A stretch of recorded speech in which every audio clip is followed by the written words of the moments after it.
Om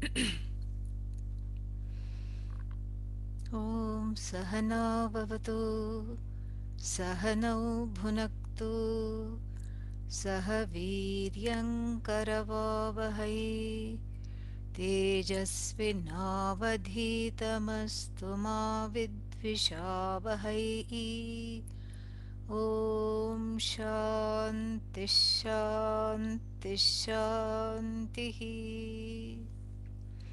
Namaste to all and welcome to the monthly satsangs, talks organized by the Gita group in uh, in the Philadelphia area. And so that is what we do. We meet once a month and just talk about things that we want to talk about. And the topic for this time, and it will be a recurring topic till we finish this uh, title, is non-duality, Advaita in daily life. That is the topic, and this topic is something which everybody wants to understand, primarily because the feeling is that Vedanta is somewhat theoretical. Even though we means all the Vedanta teachers keep saying that is not the case and keep talking about how Vedanta is for oneself, is to understand, experience, and live the freedom that it proclaims. And there are so many sentences in the Upanishads. Amritaha te bhavanti, and the people who understand this are immortal and unaffected by sorrow, unaffected by fear or grief. All these things, so many, you know, promises are there in the Upanishads and in the Bhagavad Gita. The Bhagavad Gita itself, at the end of the second chapter, we see the Lord Krishna makes such a proclamation. एषा ब्राह्मी स्थितिः पार्थ नैनां प्राप्य विमुह्यति स्थित्वा अस्याम् अन्तकालेऽपि ब्रह्मनिर्वाणं रिच्छति. So this, gaining this knowledge even at the last minute of one's life, even while in the deathbed, 2 minutes before one passes away, if one understands, OMG, I am free of all this. I am Brahman. I've been trying to understand this Brahman all my life. Just now I got it. Then dies off. Even then, one is completely free of this life of strife. Life of strife is equal to samsara. And gaining this one, there is no turning back. And that is what the whole thing is. That is why it is so alluring. This knowledge is alluring because of the fact that with the gain of everything else, you have to be already prepared for a loss. This is how it is. And we saw in the a long time ago when we studied the Acharya Sureshwara's what is that, commentary, Vartika, on the Brihadaranyaka Upanishad. He says something very beautiful. He says samyogantaha viyogantaha samyogaha sarve. All union, all coming together is until falling apart. All things that come together until you say bye bye. And that bye bye is the is the um, is the is the rule of life. There is no exception to this bye bye other than this gain, the so called gain of Brahman, or the knowledge of oneself. That's because it is the knowledge of oneself. Because all other gains are gained in time, and anything that is gained in time, the tyranny of time being such that it is also lost in time. So each time one is prepared to gain something, each time one is prepares oneself to pursue something, what happens? One has to also be prepared to give it up. Drishta nashta swabhavaha means as you see it, it is destroyed. And I've told you the story of the Zen master. What happened to the Zen master? The student came to the Zen master with a, what is that called? With a very nicely painted bone china cup, so that the teacher can have some tea. Very nice, beautiful painting. There is a reason why it is called bone china, because both the cup and the human bones are subject to osteoporosis. Both of them are subject to breaking. That's why it's called bone china. And so he thought he had got a wonderful, because what do you give? It's very, these gurus are very difficult to shop for. I mean, what do you give to somebody who doesn't need anything? What do you give them? Somebody who doesn't want anything, and somebody who's not fascinated by anything, somebody who doesn't have longing. What do you give? It's a pain. Shopping for a teacher is a pain. And so therefore, but he thought he had done a very nice thing. And oh, guru is having tea every day, so the master is having tea every day, and this is so beautifully painted, glazed, and gold, gold outlines of all the things, everything. And so he gave this, presented this cup, had a little lid also, so that the tea will remain hot. And then the teacher barely looked at it and then said, "You know what? It's a nice piece, no doubt, but it is broken." And the student was mortified. He said, "Where? It's broken. It's cracked." And the teacher said it with such certainty, and the student was just completely thrown off. And the student took the cup, and he was first, the student was mortified, completely thrown off, and then just took the cup back from the teacher, examined it every place, every how, inside, outside. And he argued with the teacher. "Oh, Guru, you almost tried to throw me off, but no, it is not broken." And the teacher simply sat and insisted, "My dear, it is broken." And the student, "No, it is not broken, oh Guru." "Yes, it is broken." "No, it is not." "Yes, it is." "No, it is not." Then finally, because the student was there to learn, the thought crossed the mind of the student that maybe maybe the class started earlier than I had thought it would, and maybe this is a teaching. And so, and then he understood what is expressed by Sureshwaracharya. Vyogantaha samyogaha. Meaning everything that is gained, it is a gain of something that is to be parted with. And the cup therefore was broken because that was its destiny. Its destiny was to be broken. Whether today or tomorrow is not the problem. But that is what it is. It is already broken. And in so saying, the Guru both broke the ahankara of the student and also the notions that are carried around, that oh, this is the best, and all these things. And so, as a side note, another reason why teachers are difficult to shop for is because they are famous for giving things away that have been given to them. That is another problem. So, this is another reason. So, many times when the students give things, they have to say, you have to keep it at least for 3 months, at least for 6 months. Yeah. I'm speaking from experience here. Yeah, so this is what the whole thing is. And so now, coming to the point of this story is that anything and everything that one strives to gain is as good as lost. It's just a matter of time. This is something we have to really see.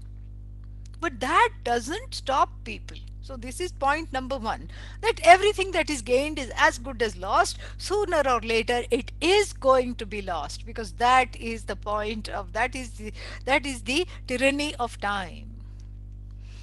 And then point number two, this is very interesting to note, that even though one knows this, one does not stop striving for the very things that are lost in time, gained in time, lost in time.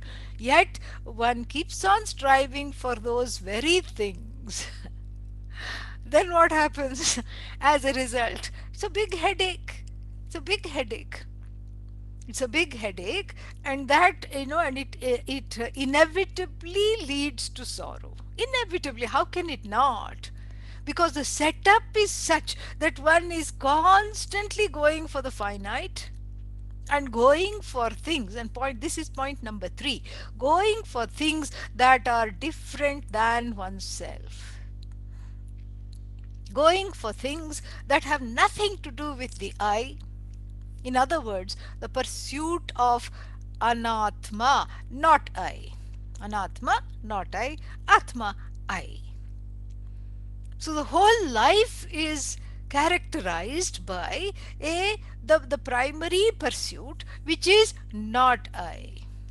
Anything that you pursue is not I. Anything that is an object of pursuit is not I.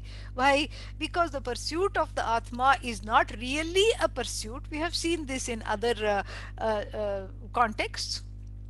It's an as though gain, it's an as though pursuit, because you are already there. If I ask you the famous question, what is the famous question? Are you here? What are you going to say? You have to say yes. How do you know you're here? I did not see you checking up the computer to find out if you're here or not. You didn't Google yourself before you said, yes, I'm here. You didn't ask anybody else. How do you know that you are here? Well, I do know. So I am Sat. I do know I am Chit. And how long are you here? Here now, now. Now is free of time. Now is the present, and it is a canvas, it's an unending canvas on which the past and the future are projected, sustained, and resolved. That is what it is. Because think about it. If you obsess about the past, oh, I had a terrible time, I had a terrible past. Oh, in the past things were so difficult, now they are better. If you say that, if you are able to say that, that means what? When is the past being unfolding? Right now? So the past that is being recalled is now. In other words, when you are regretting the past, actually you are making a repast of the past. Right now, right here. And then when you are planning for the future or daydreaming about the future, how glorious it is going to be, how wonderful it is going to be, how lovely it is going to be. When is that future being painted, planned for, and unfolding? Right here, right now. You see? So the now is timeless, even though we call it present. It is actually presence. Ah. Even though we call it present, it's only in relation to past and future. And the grammar also goes along with our ajnanam, with our ignorance, and and then we study the past tense. Yes, anadyatane lang, the indefinite past. Asit, was there. And then we study the future. Bhavishyati, will become later. So we have all these tenses. But really, those tenses are, just for the sake of transaction in the everyday life. This is what the whole thing is.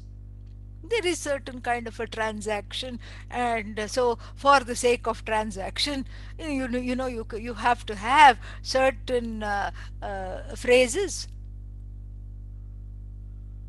If somebody asks you in the everyday world, so when did you come? You have to say, I came yesterday. You can't say there is no coming, there is no going. I am Satchidananda. If you talk like this, forget about applying for a job. Yeah. This is not something you can put on your CV. I have self knowledge. Nobody will hire. So this is not something.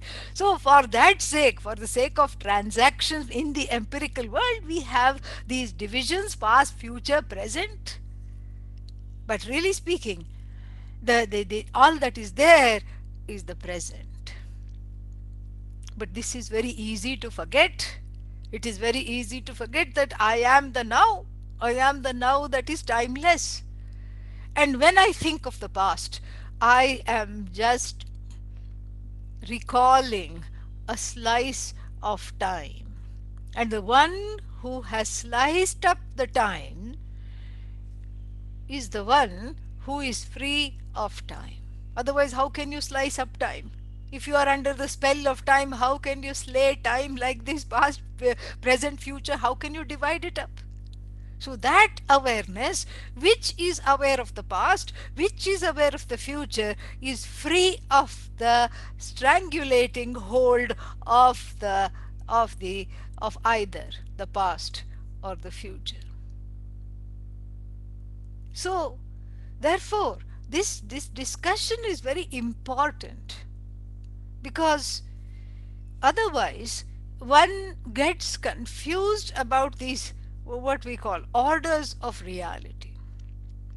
The transactional order of reality, where everything is discrete, separate from I, something to be gained in time, and then something that is bound by space, bound by being an object. So space wise limitations are there, time wise limitations are there, and this is the arena where the individual, most of the time, in fact almost all of the time, moves, is the mover and shaker of the transactional world. And then what?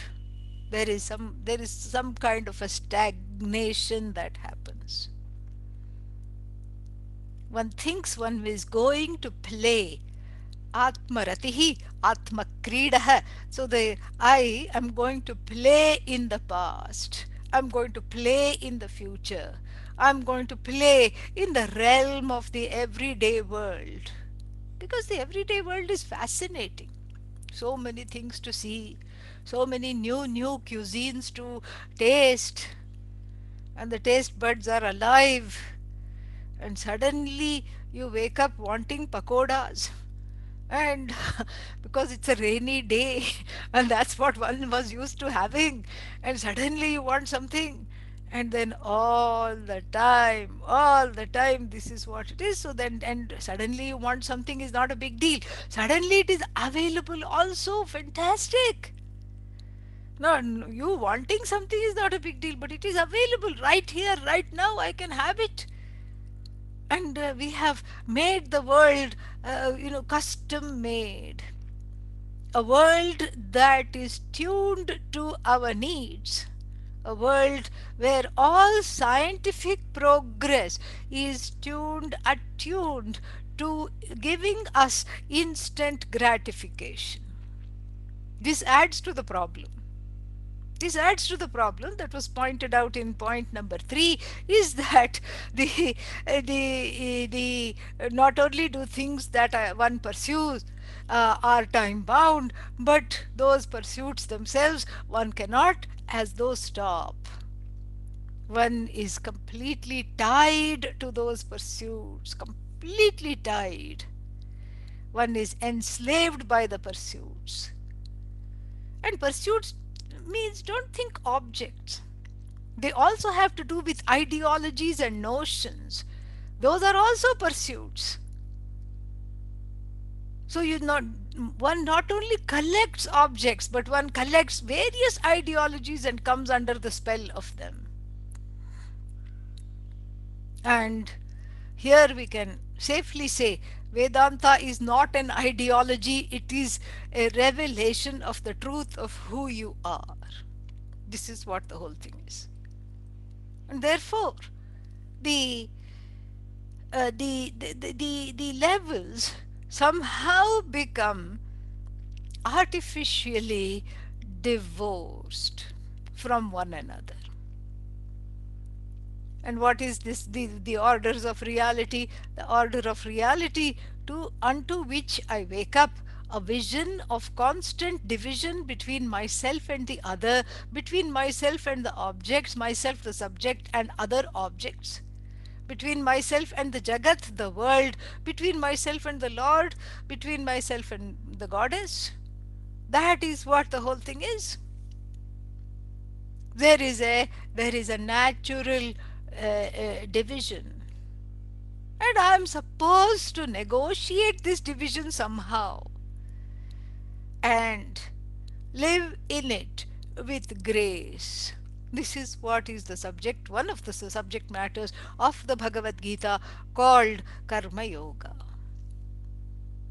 And then the other subject matter, of course, as we know, is Brahma Vidya. No, we cannot even say Brahmana Vidya. It's the sixth case doesn't apply here. It is not knowledge of Brahman, because Brahman being you, it is knowledge that is Brahman. Aupachariki Shashti. It is a kind of a namesake sixth case, because I don't know how else to say it. We don't know how else to say it, so it is a namesake sixth case. And then, these two topics of the Bhagavad Gita are not separate topics, they are in fact related to one another. In fact, it's all Brahma Vidya alone that is the topic. And Karma Yoga Shastra, the Karma Yoga is a committed lifestyle that is conducive to gaining this knowledge. But somehow in the mind of the masses, in the common minds, they are two separate topics. This is how one leads one life. Oh, how do I negotiate the everyday world? I want Vedanta in daily life, Advaita in daily life, Brahman in daily life. Where are you? What do you look like? And in fact, what we teach is about daily life, is about as though coming together of that which is never separate to begin with. So the notion of separation has to be healed, has to be, the spoof has to be called, the bluff has to be called, and that is what all the topics are, really.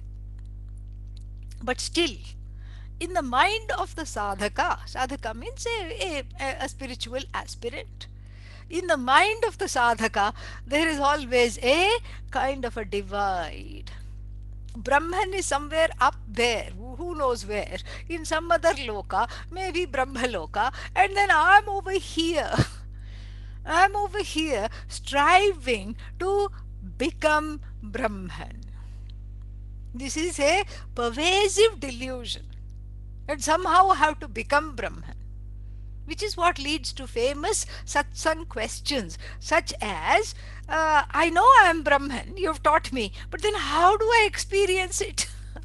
Are the one who is experiencing everything, the witness of all experiences is Brahman, is you. Yeah, yeah, I know that, but I want a special Brahman experience. Not happening, okay? Dream on, darlings. That's all we have to say. It's not going to happen. Why? Because an experience is something that has a start date and time and an end date and time. That's why it's called experience. There was a time when it was not, and there was a time when it is not going to be. And that's why you can tell somebody, I had a wonderful experience. And when you recall that, it's always in the past tense, meaning it's gone. And it's only being recalled right now. So if think about it, if Brahman is a special experience, what's going to happen? You can say, I had moksha for 10 minutes yesterday. I was free for 10 minutes yesterday. Rest of the time, what? Ah, same old, same old, same old, same old. Sad, mad. I think I'm bad. Same old, same old. No difference. All same old, boring, boring, boring. This is what the thing is. And therefore, this is something which has to be properly understood, so that there is no more a sense of separation from this. Brahman cannot be a special experience, it is you. It is the truth of all experiences. The experience is not separate from you. The experience is also Brahman. Experiencer is also Brahman. The experience itself is Brahman. And what is Brahman? Neither the experiencer nor the experienced nor the experiencer itself, experience itself, but that which lends its being, its presence to everything without becoming any one thing. That's you. But even though this is told in many times, many ways, through many examples, and we are also having some stock examples that we keep giving: waves and ocean. There may be many waves in the ocean: a knower wave, experiencer wave, experienced wave, object of experience another wave, and let's call the third wave the means of experience, sight, sound, etc. And the ocean upholds all these waves without becoming any one of them. Wave is ocean, ocean is not wave. We keep talking about this. Yet there is a disconnect in the everyday, because one feels somehow hijacked by the empirical reality of the everyday. And so Brahman becomes something to reach somehow, somewhere, maybe after retirement, after I have gained whatever wanted to gain, then I can pursue Brahman. All these things are there, all these misconceptions. Another misconception, this sort of starts after one has been studying Vedanta for a little bit of time. This new misconception begins. And what is this new? It's a very sneaky misconception, okay? Yeah. And what is this new and very tricky misconception?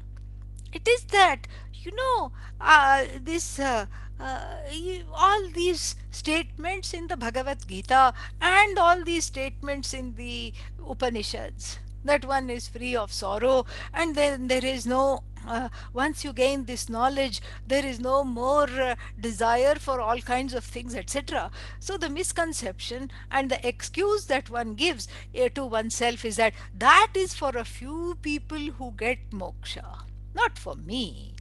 I can't get moksha. I'm not one of them. I can just come to some Bhagavad Gita class, I can log on, laugh at a few jokes, and feel a little light after the class, and then go back to yelling at the person that I live with. Business as usual. So there is a moksha zone, and the rest of the time it is samsara. And so this continues. And so how will the change happen? That means there is something that needs to be brought in, such as quite likely shraddha, a devotional reverence to the fruit of the knowledge, and the willingness to trust, regardless of all the disappointments that one has gained in the course of collected in the course of one's life, starting with the primary, what, scare givers, okay, not caregivers, scare givers. So starting with the primary scare givers, all these disappointments one has collected, there needs to be a daring to not judge the present from the present knowledge, that is being offered, the knowledge that is offered, being offered in the present, the knowledge that is being offered, which is that you are nothing but the present, the endless awareness which blesses the present, which blesses the past, which blesses the future. You are free of time. That knowledge is not vitiated by your specific issues in childhood, in adulthood, etc. Whatever hurts, whatever disappointments you have undergone, this knowledge will not disappoint. How do you know? Because there are so many people. We know the lives of sages and saints who have gained this knowledge. And that's why the lineage, the knowledge is not based on one teacher or one being. Thank God it's not a cult. That's therein lies its redemption. It is not a cult. It is based on a lineage. It is not based on a person or a personality. Because a reverence to a personality, in fact, is detrimental to the gain of this knowledge. Reverence means focus. The focus on the personality as perfect, meaning what? Either that means that one has given oneself the excuse to not discover one's own inner perfection by worshipping another's perfection. This is dangerous. This is not what is Vedanta. Vedanta is based on the lineage, and we worship the lineage, and of course we have reverence towards the teachers who constitute the lineage. We have great reverence because the knowledge is dependent upon the teacher's unfoldment of it. But the teacher is as good as a microphone. The Upanishad is the speaker. The Bhagavad Gita is the speaker. The teacher just amplifies the knowledge and makes it reach to the ears. This is the truth.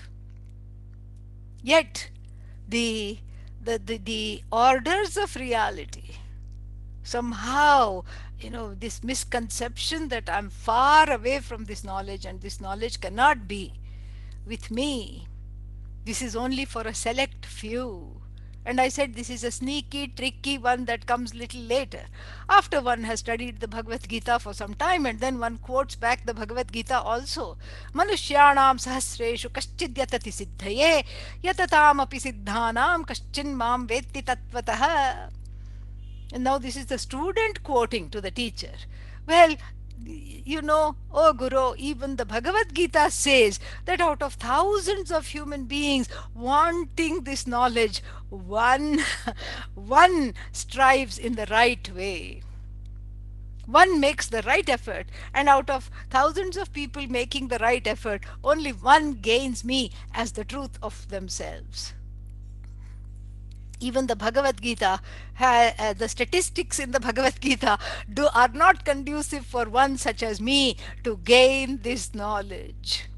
This is the second misconception, very sad misconception.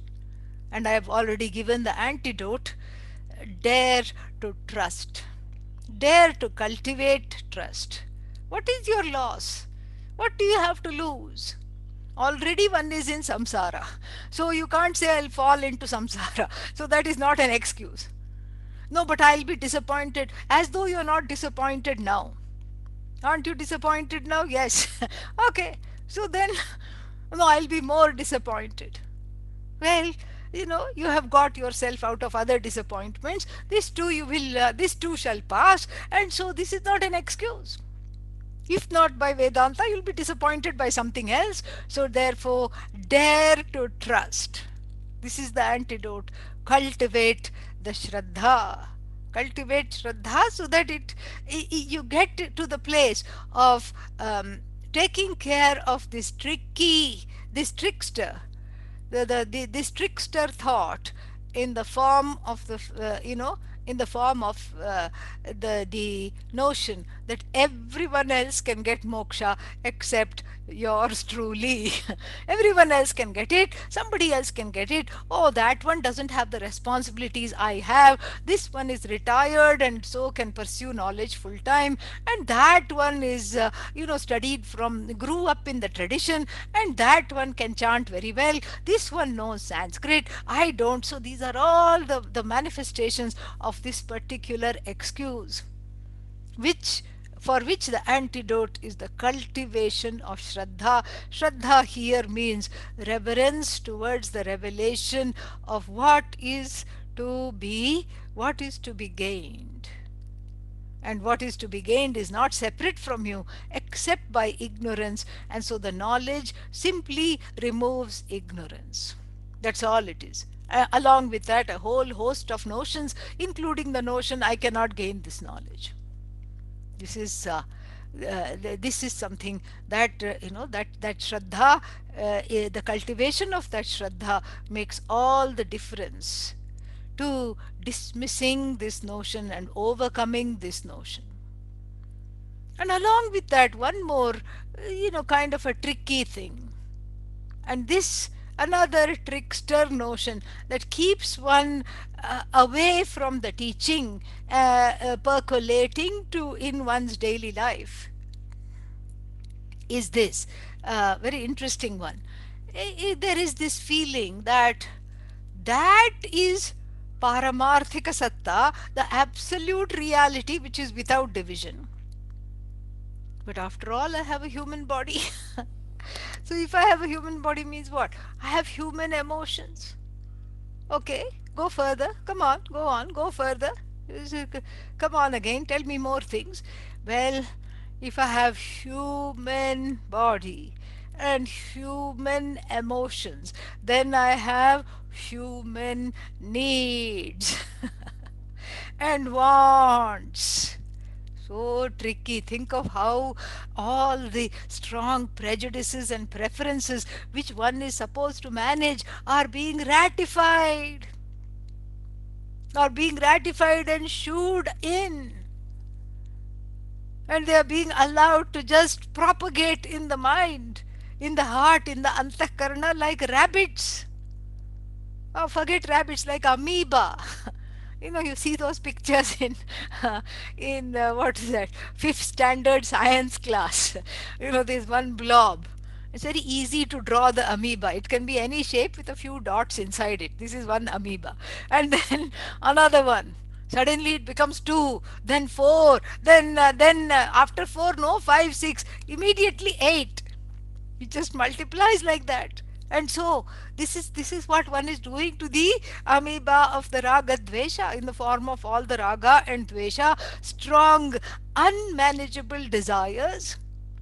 Because we are not trying to drop the desires, we are trying to interrogate the desiring person, and this desiring, wanting person's dependence on the desires for for fulfillment, for a sense of fulfillment. That is what we are interrogating. The desires are fine. Are you pursuing the desires? That's the question. Or are the desires enslaving you? If it is the latter, then that pressure and that enslavement has to be cut. It's not the desires we are dropping, but we are conducting an inquiry into the desiring person. So this excuse that, I am a human, after all, a human being. After all, I'm a human being. I have human needs. I have a human body. I have human wants. And this is what is nicely exploited by the corporate world. The corporate capitalistic world exploits these notions, and then keeps on giving you instant gratification. Yes, yes, you can study Vedanta, no problem. And then what? So what? But you can also, who says you can't have nice things and still study Vedanta? It's not about the question of having nice things. And what is this? The issue here? The issue is about the dependence on those things which one considers nice in order to be entertained, in order to have a sense of freedom. In fact, it is further bondage. No freedom comes from depending on things for a crutch in order to be happy. This dependence is what is questioned. It's not the things. Things are benign, they come and go, they are time bound, and it's not even that it's not even something that one enjoys. Like a particular kind of cuisine or a book or a movie, that's not what we are talking about. When one starts to think that without this thing, without this notion, without these people, I cannot be happy. That is what is the danger. And this is justified, the dependence is justified by again bringing in verses of the Bhagavad Gita, like for example, I have to do my swadharma, I have to do my dharma, and I am a parent, and I have, a family, I have a spouse, and so therefore what? Therefore, I cannot attend Vedanta classes. You see, what a lovely excuse. And in fact, the Veda says the first expression of Swadharma is to study the Veda. Swadhyayo adhyetavyah. The suffix tavya, it means needs to be done, has to be done. This is the suffix. And so this tavya means to be done. And it has to be done, it needs to be done. One's own Veda has to be studied. And Veda includes Vedanta. That is the Swadharma. And then another excuse. I'm a karma yogi. I'm not into jnana yoga. They are not separate. Karma yoga is a preparation for jnanam. And so therefore you cannot say that I don't have time to pursue Brahman. Otherwise one will become like Narada, so erudite, had a PhD in each Veda, everything he knew by heart. And then what happened? When he went to the teacher and said, I have a personal problem, I'm subject to sorrow, even after knowing so much, even after gaining the pinnacle of knowledge, I'm subject to grief. The teacher was not surprised. The teacher said, of course you're going to be subject to grief. Why? Because you know a lot, oh Narada, you know a lot of nothing. And there is no difference between a lot of nothing and a little bit of nothing. It's still nothing. You don't know that one thing because of which everything is. And then that, so saying, he teaches him about the truth of the self. And so the teaching is for to make one's everyday life more meaningful, more joyous, more relevant, more purposeful, and more free. Otherwise, if the teaching was meant for the few people who who chose to study completely all the time, not doing anything else in life, then then we would not be having Zoom classes. That's what. Everybody would be in the Himalayas somewhere, meditating and finding some teacher. And this we see. You go to Badrinath, Kedarnath, like that. There'll be small ashrams, tiny, sometimes just 3 4 rooms. That's all. One small house, and that too somebody has given the Swami that house. It's not in the greatest of shape. It's an old house, maybe somebody's vacation home that they decided to do a good thing and give it to a Swami, and the Swami has one student, maybe two, and they do everything. They upkeep the place, they cook, they clean, and then they also study together. That's all it is. It's not somebody with a large following and they study all the time. But there are two models, give two lifestyles that are sanctioned by the Upanishads. Ishavasya Upanishad first mentions it, and then it is reiterated in the Bhagavad Gita. Ishavasyamidagam sarvam yatkinchit jagatyam jagat tena tyaktena bhunjitha magradha kasya svidhanam kurvanneveha karma ani jiji vishet samaaha. These are the two lifestyles that are already given in the opening mantra of the Ishavasya Upanishad. And what are the lifestyle? Tena tyaktena bhunjithaha. Bhunjithaha means, the protect. Actually, it means enjoy, but here it means protect. You can only enjoy something when you protect it. Protect the self, safeguard the self from, safeguard the core of yourself, the one that is a non desiring, free person, which you encounter daily in sleep and occasionally in the waking state when you are happy for no reason, which doesn't want anything. And safeguard this I from what?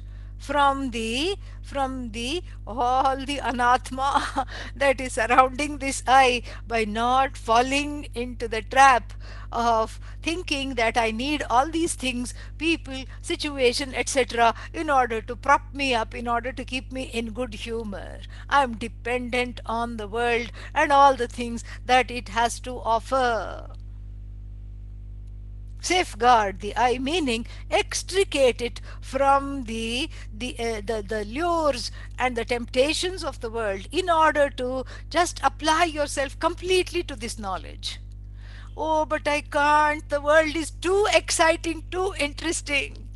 And I have a lot of ambition, a lot of talents. I want to play, I want to experience everything.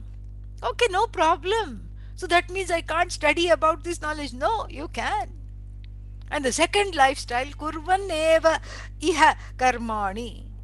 Iha, in this body, in this life, doing. Kurvan, present participle. Kurvan, keeping on doing. Keeping on doing whatever it is you have to do. Keep living, keep desiring, keep pursuing your desires, your ambitions, not a problem. But do that. Do these actions for the sake of self growth rather than for being hooked to the result of actions. Do it for the sake of your growth, so that you can grow into this knowledge, study at the same time, so that you integrate these two worlds, so that these are not two separate things. Brahman is somewhere out there, and then I am here with a human body, with a human mind, and with human emotions and human desires and human needs. We expect you to have human needs and human desires. As long as one doesn't have animalistic desires, we are fine. We give thanks.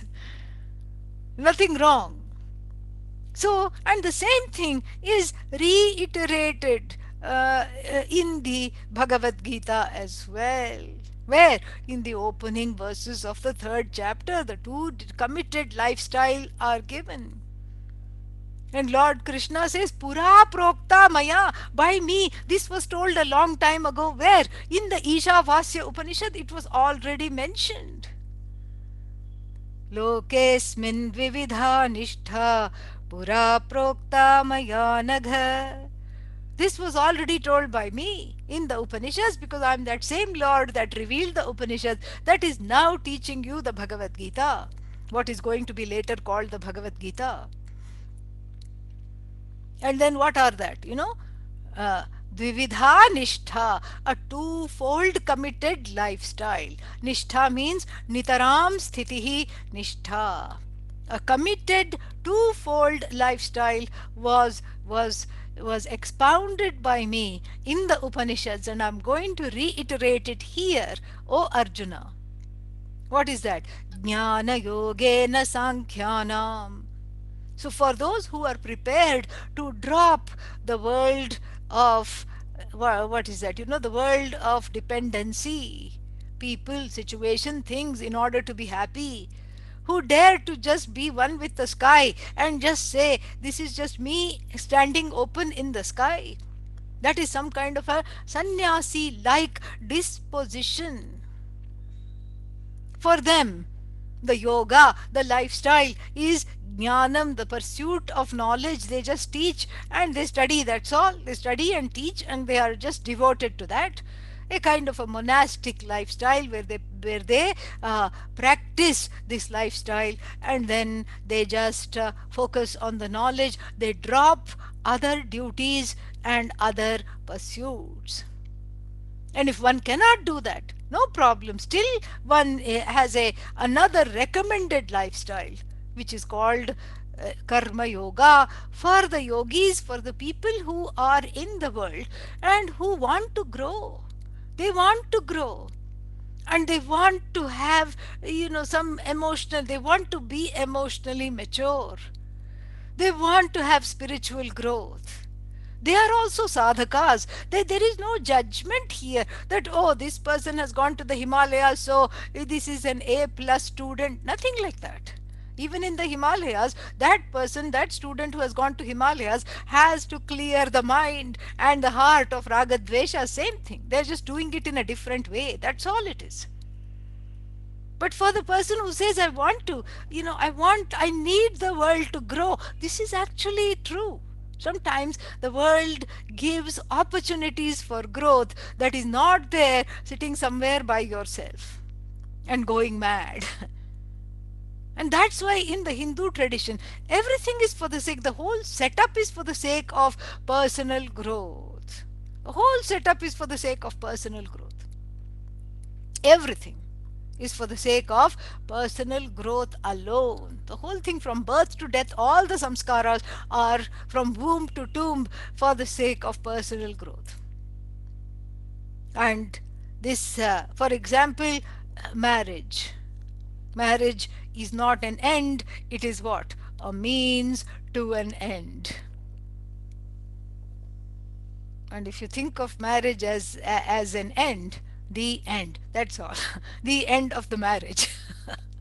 It will end. How else will it continue?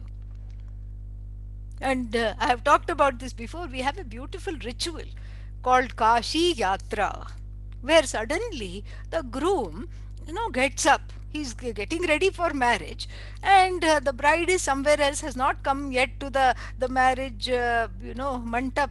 Mantap means they make a little awning and they sit under that and get married.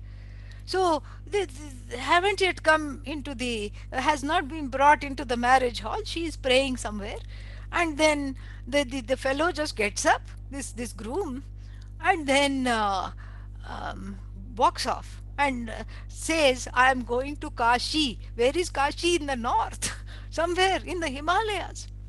And it's on the way to the Himalayas. I'm off to Kashi. Kashi is a place of learning. What? Vedanta. Kashi is a place of Vairagya, giving up everything. And so, therefore, what? Therefore, I'm going there. And this, when I was a child and I used to go to people's weddings, this used to irritate me to no end. I would say this is because it used to irritate me, because why did he decide to marry first? Number one, the first cause of irritation from the mind of a child was, why did he decide to marry and then he's going to leave this girl high and dry and go off to Kashi? What a sense of entitlement. And so this was the first reason why it would irk me. And the second reason was because of what happened in the ritual afterwards. And the parents of the bride ran after him with gifts. you know with a watch, and then with a new set of clothes, with a coconut that was dressed up in nice, which was decorated with nice sequins and all these shiny coconut and all these things, with an umbrella. All these are gifts, a decorated umbrella. And then they would say, here, accept these gifts. And then he would, I didn't understand much of this ritual, only the visuals were there. And then they would bring him back. So it seemed to an untrained eye of a child that the parents are trying to, beg him to marry their daughter. And this was just so annoying. This was very annoying. And I would just think, what is this? What kind of a marriage ritual do we have? It's only after I met my guru, Pujya Swamiji, and he explained the essence of it, that I just was in awe. Because when he explained the mantras, he has written a book on Vivaha mantras, on the marriage mantras. Wonderful, have to read it. It's just, everybody has to read it. It is just amazing. And there he talks about this ritual. And he says it's far from what people think. In fact, I later understood it's not just me as a child who was having these misconceptions, but it was everybody thinks like this, that the fellow is, in his patriarchal right. He has the patriarchal right to walk off after agreeing to the marriage. Sudden Vairagya hits him and he wants to go to Kashi. And then what? And then the parents, what, in Hindi we say manao fai. They they placate him and then they bring him back.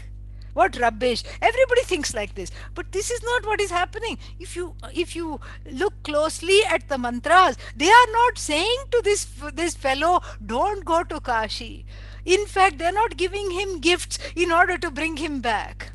They are giving him gifts that will be of use in Kashi. The watch and all is a Kali Yuga edition. It was not there. It was just a set of clothes, an umbrella, water pot, all these things that are going to be used on the journey. So then what are they saying? They are saying, don't go alone. Take our daughter with you. That is what they are saying. Imam Kanyan Sualankritam, this journey to Kashi, and what it symbolizes, namely the first, this Jnana Yoga, meaning this you want to just leave everything and go on the path of knowledge.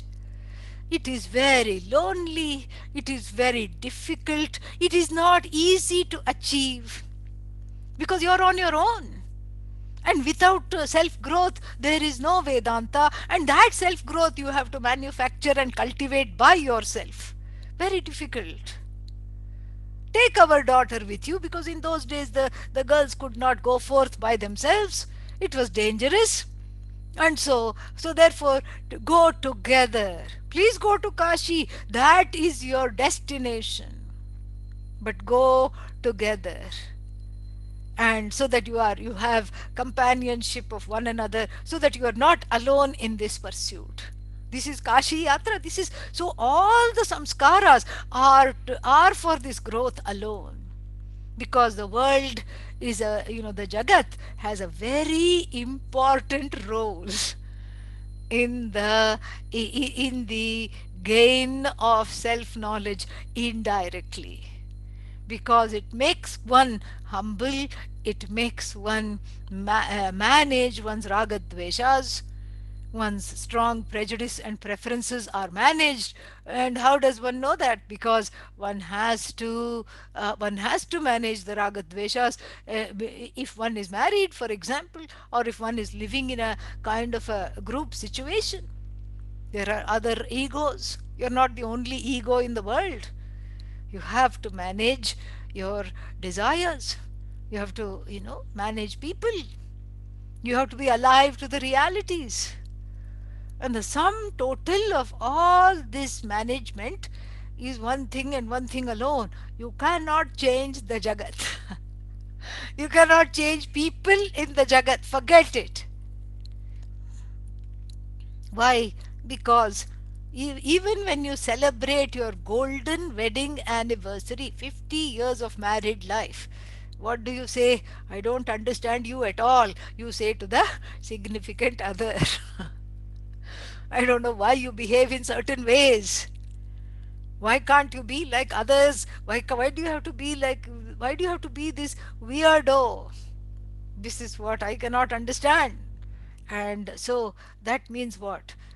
This is a very important revelation, that I cannot change anything in the Jagat. The Jagat is as good as it gets. The Jagat is here to stay. And in fact, the Jagat is a prasada of Bhagavan, is a manifestation of Bhagavan. And so I have to change. Sad realization. Happens after so many years of fruitlessly, needlessly wanting to change everybody and everything. This is what the human expectation is. Everybody will change in order to accommodate me. And then, what about me? Well, I don't have to be accommodative. Because everybody else, what are they for? And why have they been placed in my life? Because of karma. So let them change. Let them change. And in the process of trying to change the whole world, then, then finally, the tired, battered jiva, says, all right, all right, all right. Bhagavad Gita, hug me, embrace me, here I come, I'm ready to change. So you see, the Jagat is so useful. So useful is this Jagat. So wonderful it is. It helps one grow to gain this knowledge. So we are not averse to being in the Jagat. We are not averse to doing the things that one wants to do. Even while doing this, even while pursuing other things, those other pursuits are slowly sublated to the pursuit of knowledge with the gain of discrimination, with the gain of vairagya, dispassion. You don't even, in fact, have to strive to drop things, they drop on their own. And if they don't drop, Bhagavan sends a 3-year pandemic. Okay? Yeah. This is what? Karuna virus. This is what, that's why I call it Karuna virus, because it's an expression of Bhagavan's compassion. Sees everybody running around in circles, running around, completely, what's the word for it? Untethered, totally stringless, and directionless. And so the whole world has an opportunity to see what Jnana Yoga is like, to see what sitting still is like, to see what giving up of the desires, the wanderlust to travel, the desire to be a foodie and try out every restaurant that is open in town, and the desire to be going here, going there, doing this, doing that, the desire to be an organizer of big events, all that is being taken away, which reiterates, which underscores my point. And what is the point? It's just dropping, dropping, dropping, dropping. They drop, it drops. And if it doesn't drop, Bhagavan sends one pandemic. And they keep telling you, last year they told us by the middle of 2020 maybe it'll go. It didn't go. Then by 2021 everything will be back to normal. It is not, because the virus turned out to be cleverer than the vaccines. It is mutating. Yeah, it is after all a manifestation of Bhagavan. Vaccines are also Bhagavan, but there is a reason why why it is taking time. That is also Bhagavan. And so we have the manifestation of Bhagavan's compassion, 2.0, coming from Brazil, coming from UK, coming from South Africa, and then proliferating. And of course it is harder to catch. Of course it replicates at an alarming rate. And then, of course, the timeline of when we can come back to a normal life keeps on being pushed, pushed, pushed, pushed, pushed.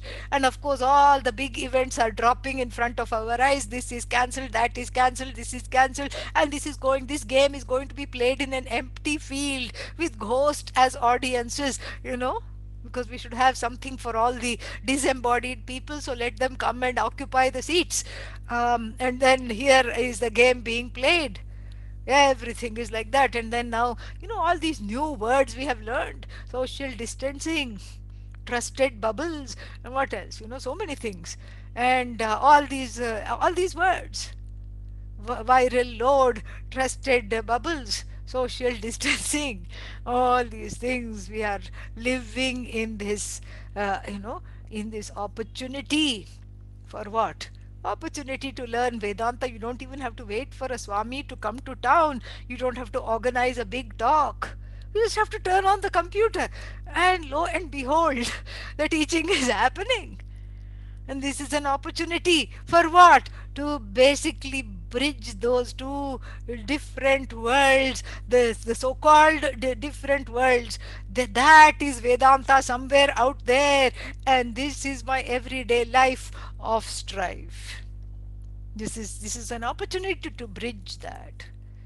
And that is in fact a very long, I don't know where this talk went. I was planning to do something else, but then I just said let me go with the flow because Bhagavan had other ideas, so I just went with whatever it was. And so this was actually now in hindsight, this is a long introduction to this topic, Advaita in daily life. Oh, the introduction itself took more than 1 hour. Yes, sometimes it is like that. And so, then what are you going to do in the next few minutes? That's why we are going to make this a recurring topic so that we can give ourselves a little stretching time so that we don't have to do everything right now. And it will meet again next month, and we will study some more. And so the focus is on bridging this divide between whatever one is studying, whatever one knows, whatever one is in the process of knowing, as far as the Bhagavad Gita is concerned, as far as Vedanta in general is concerned, and how to enact that knowledge in the day to day consciously. And for this, we will take the walking stick, the support, the prop of the 12th chapter, a few verses in the 12th chapter of the Bhagavad Gita. So, and what do these verses do? The 5 or 6 verses occurring at the end of the 12th chapter of the Bhagavad Gita are very important because they talk about how the jnani lives in this world. And to say that, immediately makes it appear like there is some kind of a duplication or a repetition, because isn't that what was done at the end of the second chapter? In the latter half of the second chapter, when Arjuna asks the question, Sthita prajnasya ka bhasha, etc., etc., how does the person of knowledge sit, stand, eat, drink, move around? Wasn't that already done? And so, whatever is happening in the 12th chapter is just a repetition. Well, yes and no. That was in answer to the particular question of Arjuna. How does the person of knowledge, what is the inner disposition of a person of knowledge? What does the person know, and how does the person manage their raga and dvesha specifically? That is what that portion of the second chapter of the Bhagavad Gita discussed. Now, in the 12th chapter, it is not a repetition, although there are certain similarities. Bhagavan talks specifically about what is known as the Jnani Bhakta. And this may seem like an oxymoron. If one is a Jnani, so how is one also a Bhakta? Well, one is a Bhakta because one sees everything as Ishvara, and nay, one sees everything as the truth of oneself, and one sees oneself as Ishvara. So everything is just one unending devotion, bhakti. That is an applied bhakti. This is what is the difference between whatever is happening towards the end of the 12th chapter and then whatever went on in the second chapter in the discussion of the jnani. Same discussion about the jnani. But in the first instance, in the second chapter, we have the discussion of the jnani as the inner disposition of the jnani is being analyzed. How is the jnani in relation to one's own, their own raga and dvesha? How is the person of knowledge, the enlightened human being, how do they manage their raga and dvesha? How are they impervious to all these, how are they not shaken off by so many difficulties, etc.? That was what was being discussed. Now, here in this section that we are going to study, what is discussed is how does the jnani, how is this knowledge of this jnani applied towards others, applied towards the world? Of course, it's an inner disposition that manifests outwardly. It cannot be something else. But the inner disposition here has a focus. the application of the inner disposition vis-a-vis the world, or the manifestation of the inner disposition with regard to how they move about in the world. Very beautiful section. And here is where again we can say the lakshanas, the characteristics of a jnani described, become sadhanas. Sadhanas means what? The rungs of the ladder, some kind of practices, committed practices for gaining this knowledge. So the lakshana of the jnani becomes the sadhanas for the aspirant, become certain things that the aspirants can completely follow, can have. This is what the whole thing is. And so therefore it is important to study it. And I've given you both the reasons. Just to recap, the first reason is because this is a section, even though it says it is a Bhakti Yoga 12th chapter and the discussion of the Bhakta, but here what kind of a Bhakta? Jnani Bhakta. So jnanam is again paramarthika satta, the knowledge of oneself. But then when you apply the word bhakta next to it, then jnani bhakta means this bhakta is going about his or her life. This jnani is going about his or her life with bhakti, with devotion to everything that is there, seeing it as an extension of Ishvara, seeing it as an extension of themselves. And so it's a very beautiful section for that reason. And so that is the first reason. And second reason is because it's an applied knowledge. And here is where we can say Advaita in daily life. We can justify the justify the title somehow, because Advaita is after all in daily life alone, but Advaita in daily life.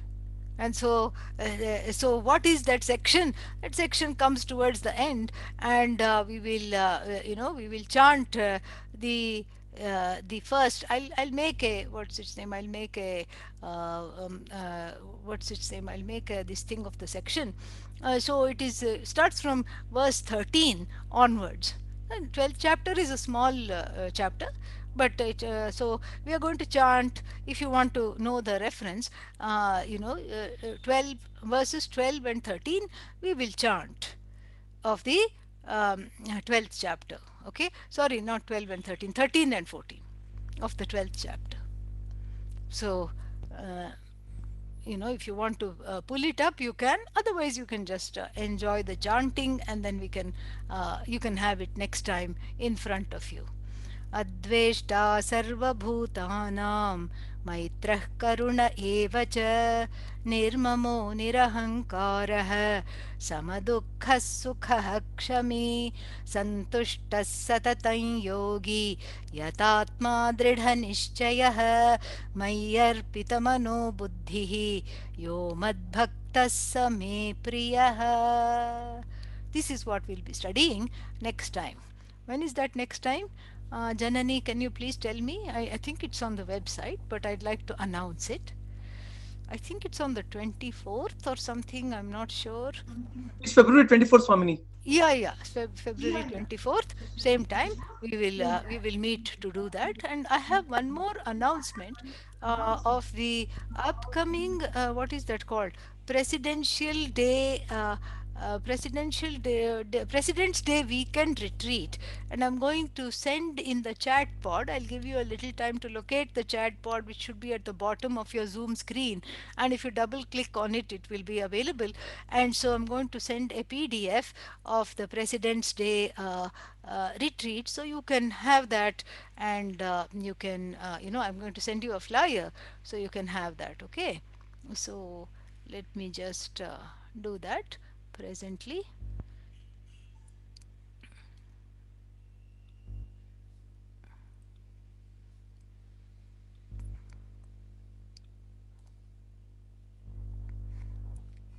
And it will come, and you can download it and share it and keep it for yourself, and also share it with people.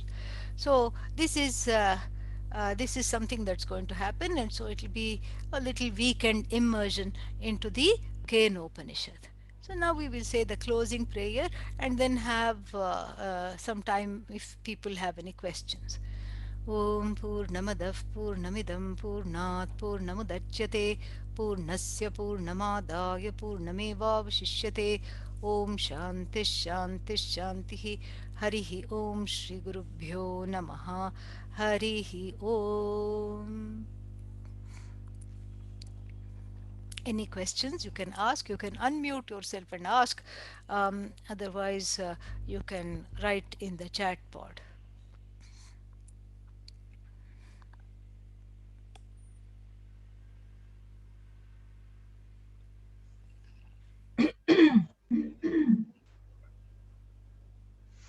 Um, this is Vishra.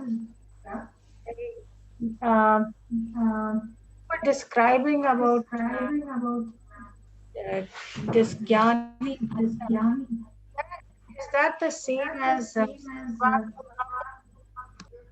one who sees the manifestation of Brahman or themselves in all beings and creatures?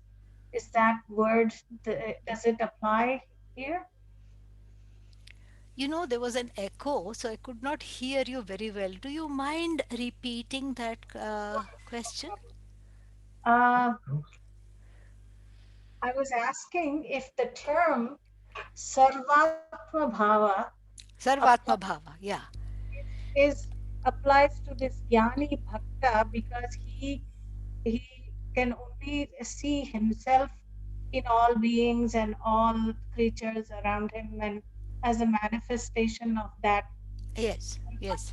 Yeah, it does apply to the jnani who is by nature a bhakta, and sarvatma bhava is the term that means that you see everything as your sarvam atma eva iti bhava. So everything is you alone. That is the bhava. Okay, yeah, correct. Thank you. Anything else?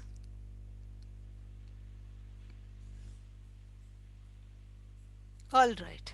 Thank you all, and I will see you same time, same place on the 24th.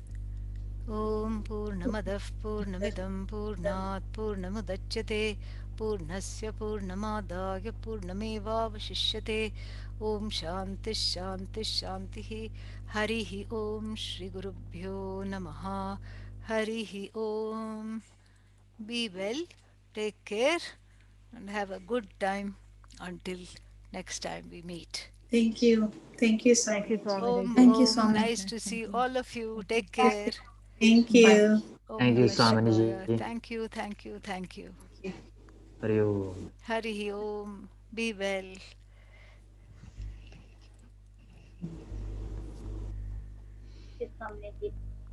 Om Om. All the best. Thank you.